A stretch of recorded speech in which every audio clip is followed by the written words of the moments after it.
Hi, I'm Yams, and this is my hardcore world.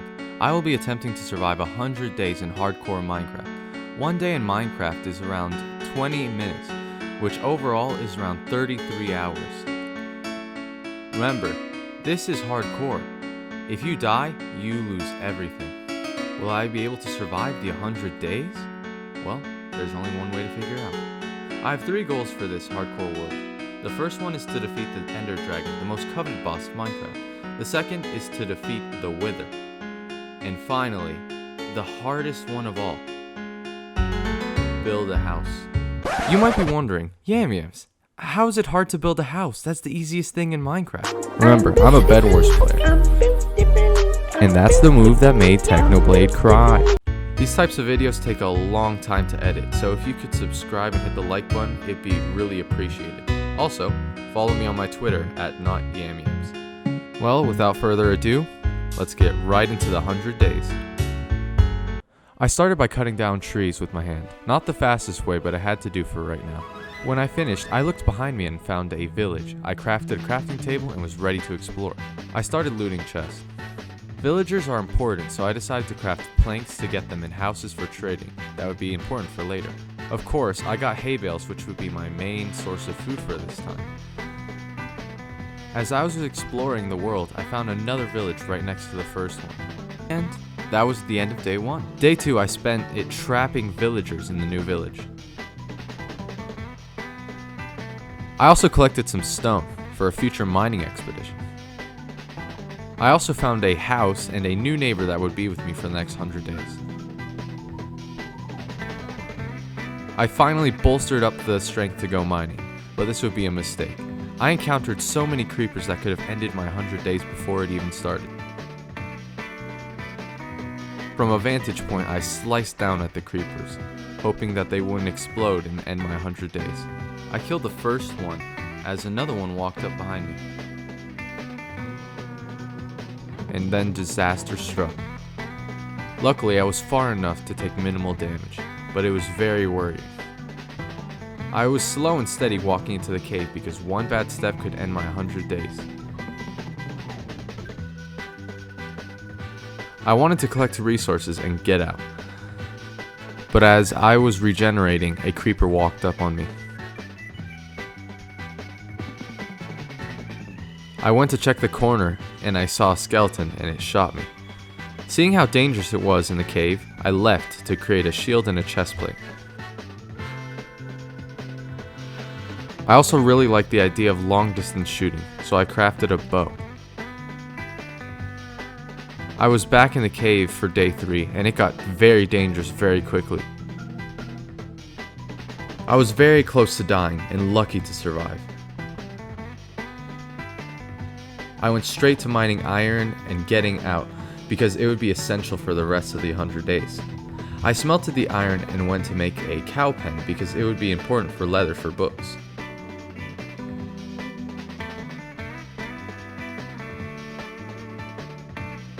I tracked the cows into the pen and trapped them for further use. I used the iron that I smelted to craft the rest of my iron armor and upgrade the rest of my tools. This would make collecting resources and fighting a lot easier. Knowing that emeralds would be important for trading, I made a fletching table to trade sticks. After, I made sure to collect a lot of wood because of how useful it would be for trading. Getting emeralds was important. And after, I went right back to the cave. This would almost be proven to be a huge mistake. Because of a misinterpretation, I could have lost my whole hardcore world on day 4. Out of nowhere, a skeleton started shooting me, and I was losing health fast. I frantically ran away, trying to gain my health, but I was found. I was very careful in my approach. Luckily, I was able to escape with my life. I got low, but it wouldn't be the lowest I'd get in these 100 days. I had enough of mining for that day, and I decided to leave. At the start of day 5, I used the materials I got yesterday to bolster up trades. I spent the rest of day 5 looking for stuff to trade for in emeralds, and I found a creeper that looked like a final boss.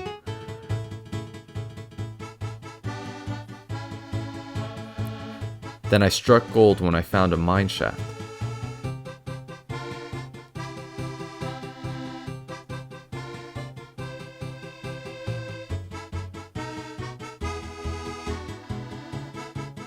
As I was gathering coal, disaster struck again.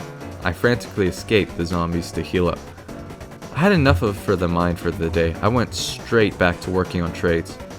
If I could use the trades to my advantage, these 100 days would be a lot easier. Next on my list was getting tools. I got my first enchanted tool, which was an Iron Efficiency 2 pickaxe. Then came my first diamond equipment, which was a diamond shovel. For the rest of the day, I spent making a strip mine. On day 6, I went back to trading for emeralds. I finally was able to get a diamond pickaxe, and it felt great. After getting a diamond pickaxe, I was only focused on one thing, getting diamond armor. I went back to get some more emeralds, and was finally able to equip my first piece of diamond armor, and then my second. I spent all of day 7 mining down trees for sticks that would be important for trades. At that time, it was the easiest way to get emeralds. I spent all of day 8 killing cows for leathers and experience. Day 9, I went back to the mine to get some resources for trading. I mainly tried to find things that I could trade and get iron for an anvil. I got a diamond axe, which would make it easier to mine trees for sticks trades and fighting. I was able to cut down a full spruce tree very quickly. After getting full diamond, my next step was to get full enchantments. I hit the jackpot, and I was very lucky, and they wouldn't stop dropping. I also almost fully enchanted my diamond axe. I continued to get more enchantments from my diamond armor on day 11. I finished and fully enchanted my first piece of diamond armor. It was time to finish off the rest of them. And finally, my axe was fully enchanted. After a long time of trading, my armor was maxed out, and it felt great. In excitement, I went outside and I jumped in my fully enchanted diamond armor. Day 13, I went to the Nether and had my eyes set on one thing: netherite. The only way I was going to get down was by making ladders to the bottom. I learned that mining along the border chunks, you are more likely to find netherite. So from day 14 to 43, I spent mining for netherite. It took a while. Yeah, a long while. 9 hours and 40 minutes to be exact. While you see a montage of me mining netherite, I will tell you what you can do in that time. You could fly to London from New York, get through customs and get a hotel, drive the Indy 500 3 times, live a day on Jupiter, run a marathon 3 times. At 58,000 kilometers per hour, you could reach the moon to the Earth. You could watch the last 3 Star Wars movies, read the entire dictionary, and beat the full game of Undertale. Or get some sleep, or touch some grass, or go outside and talk to a woman for the first time. Realize you spent 6 months on a project you should like and subscribe for my mental health. Oh, and mine 44 netherite. I knew it would be a taunting and painful task, but it would prove to be helpful in the long run. I went back to the portal to achieve full netherite. I made the netherite scraps into netherite and made a smithing table. And after mining it, I could say it was all worth it.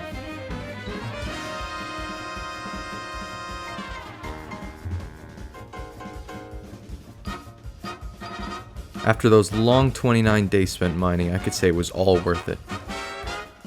Right after, I went right back to the Nether to try out my new gear. And it was awesome because of how easy it was to kill things. Day 50 didn't go to plan as I was trading with a piglin disaster struck.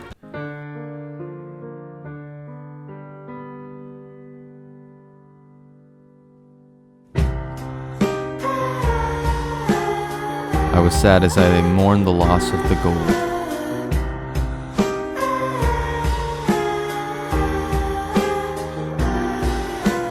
My next goal was to make a looting 3 sword for Wither Skulls.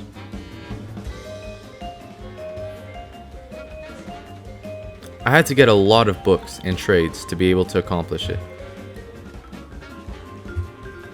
This involved a lot of enchanting, which needed levels, and the fastest way to get them was by trading. By day 57, I was finally able to get a looting 3 sword, and I found a new food source. I finished the sword and made it into netherite.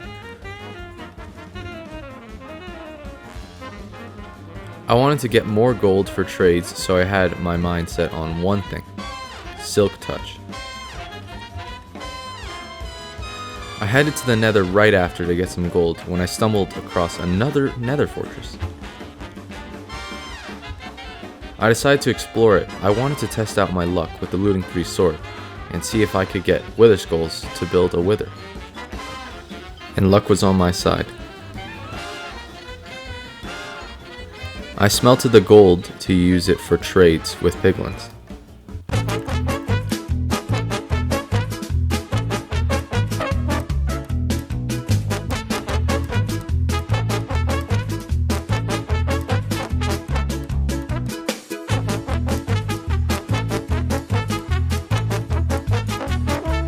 Yeah, as I said, I'm a Bed Wars player.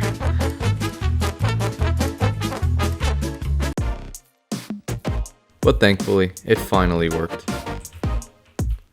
I ended up not really getting anything too good, though. Getting ender pearls is difficult, so I wanted to minimize the amount of time it would take to get it, so I traded for it.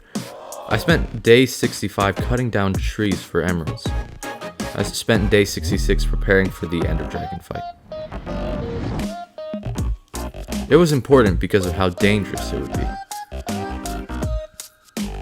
And finally, the day came. It was time to defeat the Ender Dragon. I spent a while looking for the stronghold. It was very, very far from spawn. But I finally found it. I spent day 68 collecting books and searching for the portal room. I finally found it, and I was ready. I took one last look and jumped in. My spawn was weird, but luckily I made it. This was my first goal on my list. It would prove to be the most daunting. Enjoy the fight.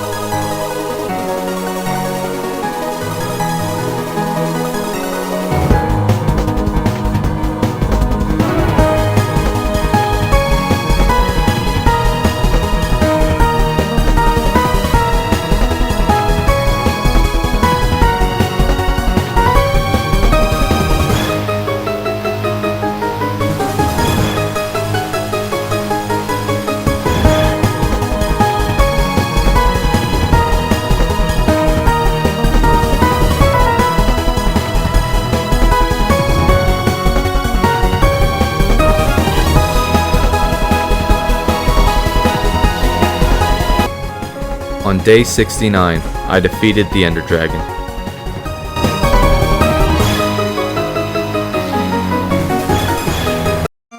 After defeating the Ender Dragon, I had my eyes set on defeating another boss, the Wither. It was difficult to get them at the beginning. I killed around 10 to 20 without getting a single Wither skull. It seemed like looting 3 wasn't working.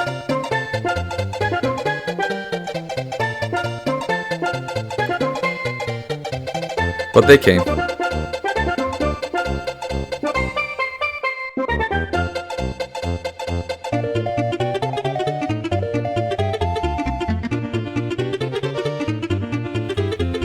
And this happened. Day 72, I went to make the room that I would kill the Wither in. On the way, I met a horse.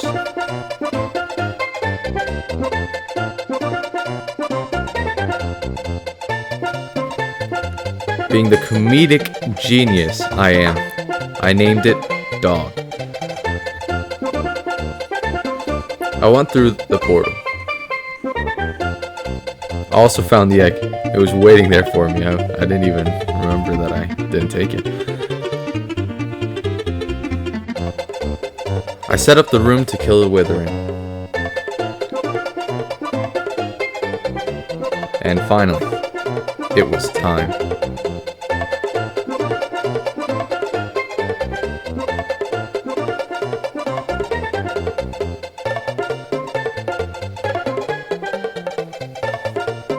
I was excited, yet nervous, even though it was a cakewalk.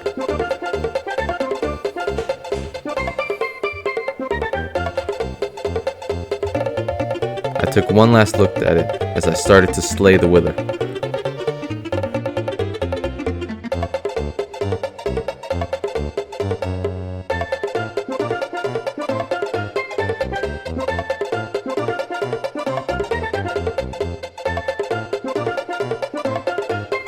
Finally, the thing I was waiting for this whole time.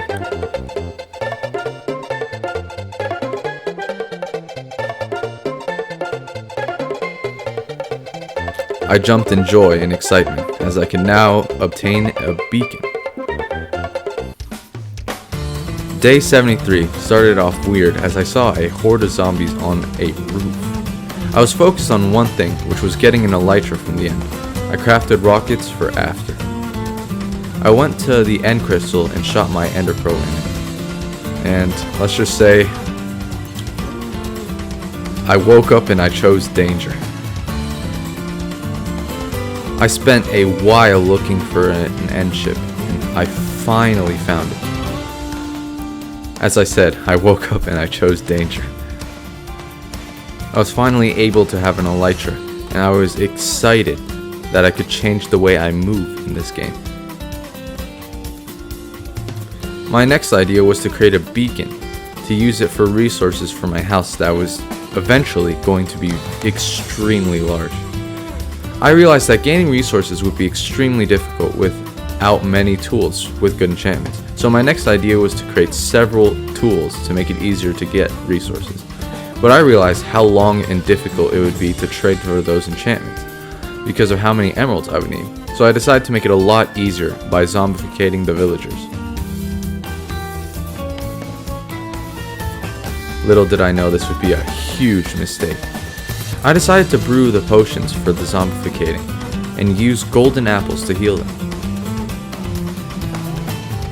I knew this would be difficult, but I didn't expect it to go this bad. It was almost all smooth sailing. I was able to trap a bunch of zombies, turn the villagers into zombies. After, I would kill the zombies, then trap the villagers in the house. I would repeat this process for every villager and get cheaper trades. I also had houses with 2 villagers in them, so I did it at the same time. Little did I know this would be one of the big problems that I would face over the time of zombificating villagers.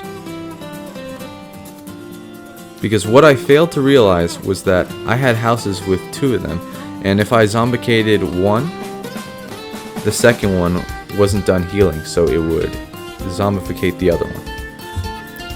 I also figured out that zombies do not like the sun. I also realized that I need to go outside. Luckily, I was able to contain one villager on one side and another on the other. I also realized why I go outside in real life when you can go outside in Minecraft. Clearly, my IQ is staggering.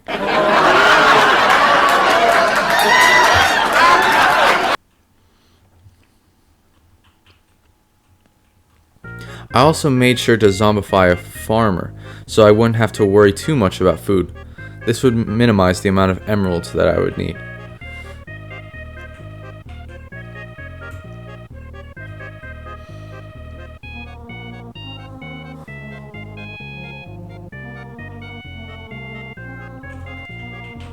I also started a new religion. We kill wandering traders. I started on the second village and I wanted to get all the enchants to 1 emerald, which would need zombificating twice, but I knew it would be tedious, but worth it in the long run.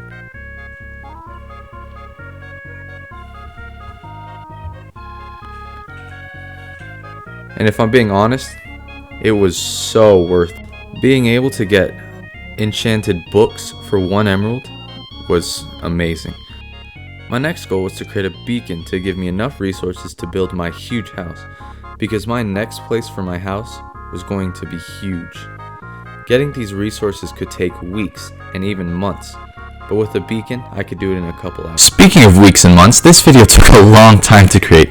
Make sure to subscribe and like and share, because every time you do that, you will get 1 cookie given to you. This is 100% not a scam. No refunds. Day 92, I was in the end. Can you guess what for? If you guessed an Enderman farm, you would be correct. I didn't think it would be easy, but I didn't really think it would be this hard. As soon as I came back with more resources, Endermen crowded the area of the farm. This would happen a lot because of the way the Endermen would spawn. I made sure that I could have a place for the Endermen to go, but also a place for the Ender Pearls to actually collect. I was too late because the Enderman stopped me from making the Ender farm a lot quicker, which would make this very, very annoying, but at least I had an Elytra. I was very excited for the XP farm to work because of how easy it would make building my house to be. It would also make things like enchanting or healing up tools that I've used a lot easier. This project would expand to many days, but it would be worth it at the end if it worked, because I needed all the XP for my next project, which would need a lot of mining resources. And it worked. Yeah, kinda. I had to go up there and attract the Endermen and go into a hole where they would fall through. At the end, I would say it was very helpful. I wanted to work on it in the next 100 days because of how annoying it would be to manually do it. I tried to fix it, but yeah, let's just say it didn't work. I decided that it would probably be best to do it in the next 100 days, and I left. On day 98, tragedy struck. As I was gaining gunpowder by killing creepers, I made a mistake that would cost me my hardcore world. Or so I thought. I frantically ran away. Phantoms were chasing me, and I was on half a heart. I was an endgame. This could have ended my 100-day hardcore world dream. I was not ready to give up yet. I ran into my house, I paused, I was safe. I had enough for today. Day 99 started off with me making rockets, but what would happen next was unprecedented. A raid. It was time. The first rounds were easy because of my god tier armor, but it would get harder over time. I decided to sleep because it would allow fighting mobs and the raid to be a lot less difficult. I made sure that my looting 3 sword was in use because I could get way more emeralds that I could use later for trading.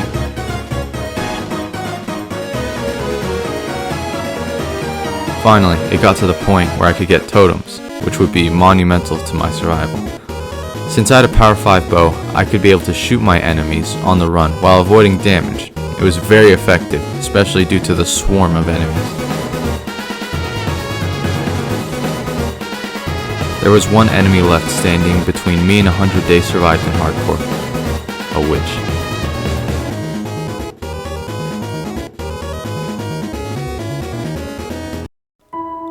I started walking to the place I would call home, and went to put away a totem from the raid. After I went to a hill to take in my hardcore world after surviving 100 days.